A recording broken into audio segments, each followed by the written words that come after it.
Hi guys, welcome back to my channel, Monkey Wrench. I'm Kelly, the monkey with the wrench. As you can see, it's getting a little dark outside. The neighbors got a little bonfire going on. It's just that way out here. But we are continuing on this Allis Chalmers 716H from the 1960s. Concrete wheels. You don't see that too often anymore. Concrete wheels. But we've removed El Motorino from this beast, which we did in a previous video, and we got some rewiring to do on this thing, but today we are going to be working on the motor. It is right here. It is a 16 horsepower Kohler, and it's old school. So hit the subscribe button, help me get to 1,000. Hit the like button, help me get to 100 likes. My videos have been taking off lately, and I would like that to continue. The more people subscribe, the more people hit the like button, the more people see my videos, and some of them are up to 2,000 views a day. So I appreciate that. So in just a few minutes, we are gonna pull this sucker up here onto the bench, and we're going to pull it open, and I'm going to show you why the engine blew up, why it failed, and then we're going to start tearing it apart. Alright, we're going to start pulling some of this stuff apart, but I wanted to show you this first off, and this is going to come into play later, shortly in the video. This is basically your fan, okay? This spins, and it draws air in to go under your tins to cool off the motor. It shoots it here across the head. It keeps everything clean and clear. With this covered in just fuzz and filth and oil and crap, very little air can get in through there. It's covered all the way out around, or it was covering probably 3/4 of the air intake for ventilation. So that's one particular reason why we had this issue, and I just wanted to show you that. We're going to start by taking the easy stuff off, the coil, the shroud here, anything else that needs to come off, and I'm going to show you why. Okay, now, it might be hard for you to orient because it looks so much different. Normally the shrouds go that particular way, but in this case, this is how the motor sits in that tractor. It sits upright. You see there's the muffler that's on the top, and the drive shaft connects here, which goes to the back of the tractor. So in this case, when we fired this thing up, or we tried to fire it up after we figured out all the electrical problems, she had no compression whatsoever. So the first thing I did was pull the head, and that's how we knew that it was going to have to be completely rebuilt. And as soon as we knew, I went ahead and spoke to the owner, and he said, yep, let's rebuild it. Now the head itself is very carboned up, junked up. I doubt that this thing has had much maintenance in the last 50-60 years. That's pretty normal. You know, this is all going to come off. That's all going to be cleaned. And here's our problem. If you can see that right there, you see that huge crack going right down the piston? That piston is just shattered. And if you can see, I don't know if you can or not, I've got a light right above it, but the edges of the valves are all chewed up. Okay, this is an old cast iron motor. They don't make them this way anymore, unfortunately. The valves were not seating, you can tell that anyway, and they spin pretty easily in my hand. And my fingers, that's them spinning, and they're not supposed to. So they're not seating at all, but this piston just got shattered, just cracked right in half. And that's why we don't have any compression. So we're going to pull this motor apart. I'm going to go ahead and take the shrouds and stuff off. I'm watching outside, even though it's almost dark. I've got a customer on the way to drop off a machine, because I don't sleep at night. I work at night. So as long as they bring me their machines before dark, I usually get them fixed, if possible, by the next morning. So I will be doing a couple of things this evening, but we're going to go ahead and start getting this thing torn down, and I will show you the important bits as we go. Now, just so you know real quick, because most of your air gets sucked in right through here, under here, these are all fan blades. If you've ever seen the top of a flywheel on one of these, and you will see it when I get this apart. But even where it didn't have all that fuzz and muck and crap, these were all filled in with dry dirt. It was probably not getting 80% of its air being sucked through here because it was all clogged up. And it's so easy to take care of that I literally just took a small wire brush and went across everything and got all of that back open. Now, there may be more crap on the inside. We may have a lot of stuff caked up. We won't know till we get this apart. But if you have a machine, one of the main things you need to do is remember that even though these have oil inside, they are air cooled, just like an old Volkswagen. So if it doesn't get the air being pulled through, this is what happens. And in this case, my guess is not only was this thing, 70 years old, but without it being able to get air in it and blow across it, these fan blades blow the air through the shrouds and across the engine. The top end got heated up, and that's probably what busted the cast iron piston. Now we're replacing this with new parts, not cast iron. But that's one thing you'll always want to double check if you watch other videos that people live up north. They have machines that are stored for the winter, and when it blows a head gasket or anything like that, they always pull the shroud and they find like mouse nests and stuff in there. If this gets clogged up and you can't get air going across it, it'll overheat, blow your head, and do more damage. So keep that in mind. Now, these aren't something I work on every single day. So if you're having a similar situation, what you want to do first off is, even if you make your own video and you don't use it, live video is always better. We are trying to get this shroud off of here, so it looks like I got a screw here, or a bolt. Looks like I got a bolt there, one down here. So take a small video of whatever you're working on. That way you can always watch it back when you go to put everything back together, and you won't get lost. Alright, now when we took off the charging system and the old solenoid, which is attached here, there's 2 bolts on the housing. That went through just like that with those 2 bolts. Then there was a bolt right here that holds this housing onto the machine, as well as this piece here. This is a director piece. It helps. It's got a fin here, or a sticky outy bit, whatever. It's been a long day. That helps to direct air right around your jug. Okay, this is where your piston is. So that goes right in here with another screw.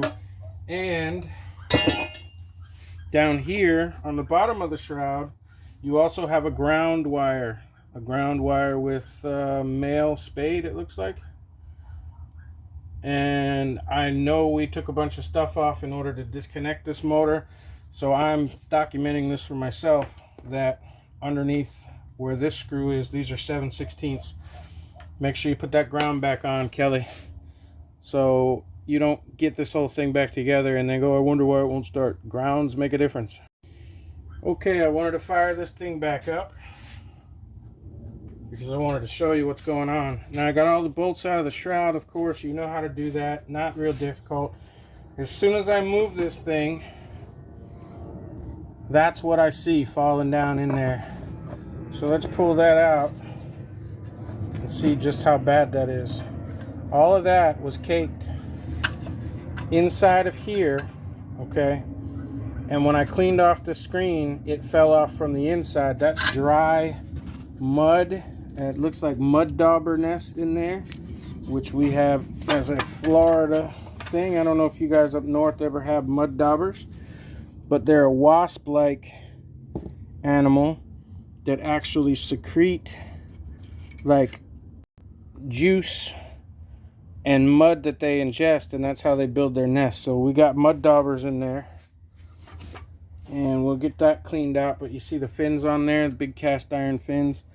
Looks like we got more dirt in here, which these are the fans that push the air. See here? Okay, this is all caked up with crap.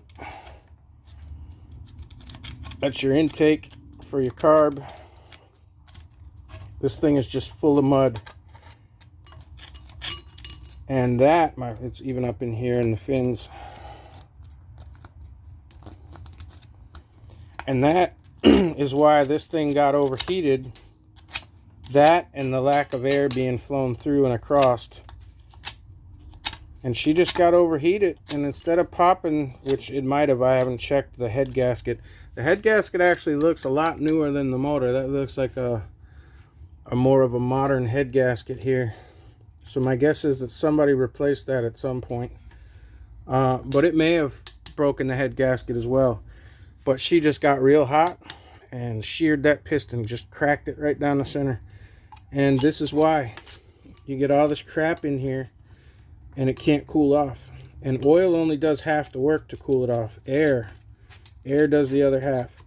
So my guess is that this is all going to be caked up inside. So hopefully you can see that. Maybe I can move that. This motor is freaking heavy. It's at least 100 pounds. And that's just some of the stuff that's falling out of there. These cast iron motors are very, very, very heavy. It was a pain, a struggle for me to get it up here. When I go to pull it back down afterwards, I'm going to lower it with a winch. I'm not going to try and lift over 100 pounds down by myself. But I wanted to show you guys that, and we'll show you more when we get on the inside. Okay. I also want to show you this. You see all those lines? Let's see if I can get better light. See all those up and down, those vertical lines all over that thing? You wouldn't be able to tell. But the minute I put my finger on there, those are deep scores, and I mean deep.